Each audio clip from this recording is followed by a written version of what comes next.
Hello दोस्तों, स्वागत है आप सभी का मेरे यूट्यूब चैनल में। तो आज की इस वीडियो में मैं आप लोग के साथ यहाँ पर ये शेयर करने के लिए जा रही हूँ कि आप अपने छोटे बच्चे को पढ़ाते समय आप अपने गुस्से को कैसे कंट्रोल कर सकते हैं, कैसे काबू कर सकते हैं।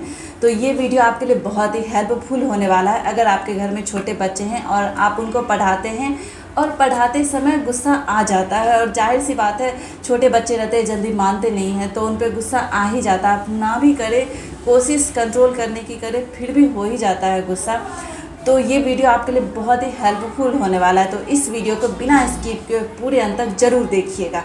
तो देखिए, अगर आपके घर में छोटे बच्चे हैं और आप उनको पढ़ाते हैं, खुद से ही पढ़ाते हैं, ज़्यादातर रहता है कि ज़्यादातर छोटे बच्चे जो रहते हैं नर्सरी एलकेजी के, तो उस टाइम पे बच्चे जो रहते हैं ना माँ से ही पढ़ते हैं। ज़्यादातर बच्चे तो मतलब घर में ही पढ़ते हैं, ऐसा नहीं है कि ट्यूशन या फिर कोचिंग धरवा देते हैं। स्टार्टिंग में ही कोई नहीं लगवाता ट्यूशन या कोचिंग। छोटे बच्चे जो 3 साल 4 साल 5 साल के रहते हैं वो सारे माँ बाप ही घर में मैनेज करते हैं। ज़्यादातर तो माँ ही मैनेज करती हैं, क्योंकि पापा तो रहते हैं, ऑफिस जाते हैं। तो देखिए, उसी तरह से अगर आपका छोटा बच्चा है और बच्चा होने से पहले आपने अगर काम किया होगा ऑफिस में, तो आप इस चीज़ को भली भांति समझ सकते हैं।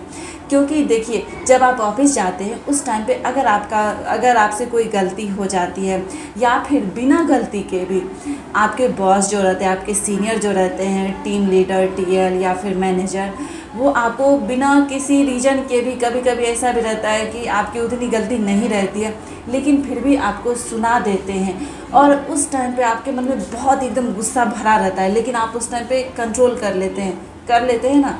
क्या सोच के कर लेते हैं? ये सोच के कि मैंने अगर सामने से रिप्लाई दे दिया तो हो सकता है मेरी नौकरी भी जा सकती है।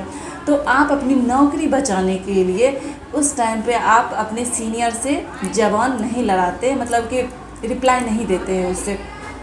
अपनी गलती ना रहते हुए भी उसको मतलब सहन कर लेते हैं, गुस्से को कंट्रोल कर लेते हैं।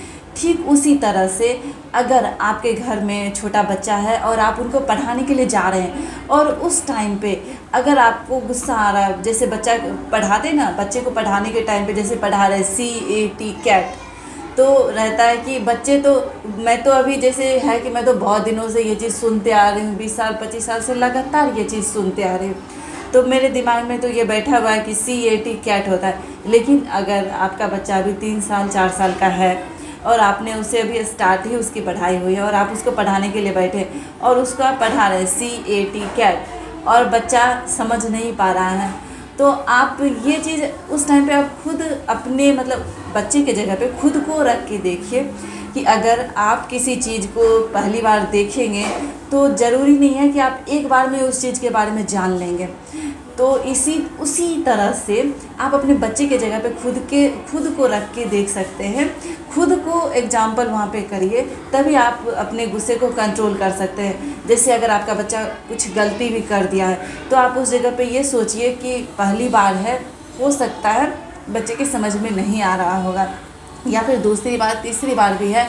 छोटे बच्चे हैं, जल्दी नहीं समझते हैं, गुस्सा आ जाता है, सभी को आ जाता है। तो अगर आप बच्चे पे ज़्यादा गुस्सा करने लगेंगे तो बच्चे इससे डरने लगेंगे, आपसे कोई भी बात शेयर नहीं कर पाएंगे। अगर बच्चे को कुछ नहीं भी आएगा ना, तो वो आपसे बताएंगे नहीं। तो आप अपने गुस्से को कंट्रोल करना सीखिए।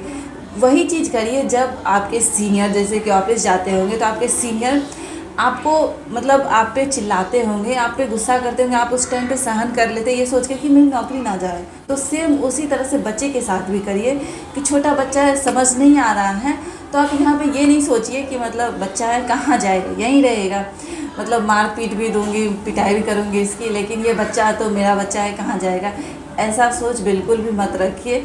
गुस्सा आता है तो उसको आप कंट्रोल करना सीखिए। अगर आपको पहली बार गुस्सा आ रहा है, कोई चीज़ बच्चा गलत कर दिया, या फिर उसको पढ़ाई करने का मन नहीं है और आप उस टाइम पे बोल रहे हैं कि आपके पास भी टाइम की कमी है और आपके पास उसी टाइम है, और बच्चा ज़िद्दी कर रहा है कि नहीं पढ़ना है मुझे, तो आप उस टाइम पे कंट्रोल करके बच्चे को समझाइए। ज़रूरी नहीं कि मार पीट कर ही आप उसको समझा सकते हैं, कंट्रोल करके अपने गुस्से को एकदम से कंट्रोल करिए।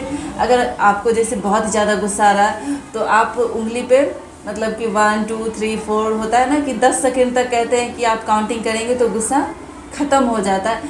तो जाहिर सी बात है 5-10 सेकंड तक ही स्टार्टिंग में पहली बार आपको गुस्सा रहता है, तो आप उस टाइम पे गुस्से पे एकदम कंट्रोल कर लेंगे 10 तक। और जब आपको बहुत ही ज़्यादा गुस्सा आने लगता है तो 10 तक आप काउंटिंग कर लेंगे, 1 2 3 4 5 6 7 8 9 10 ऐसे करके काउंटिंग करेंगे तो यकीन मानिए थोड़ा गुस्सा आपका कम हो जाएगा, कंट्रोल हो जाएगा। तो अगर आप ये सोचिए कि अगर आपका बच्चा, यहाँ पे आप बेनिफिट भी सोचिए थोड़ा सा, जहाँ आप नौकरी के बारे में सोच रहे हैं यहाँ आप अपने बच्चे के बारे में भी थोड़ा सा सोचिए। ये सोचिए कि आपका बच्चा आपसे नहीं कोई भी चीज़ कहेगा, नहीं समझ रहा है, आप उसको 2 बार 4 बार नहीं समझाएंगे, तो यही चीज़ सेम चीज़ टीचर के साथ भी होती है। तो क्लास में टीचर भी मतलब कभी कभी गुस्सा कर जाते हैं तो बच्चा टीचर से डर जाएगा तो टीचर से नहीं बोल पाएगा।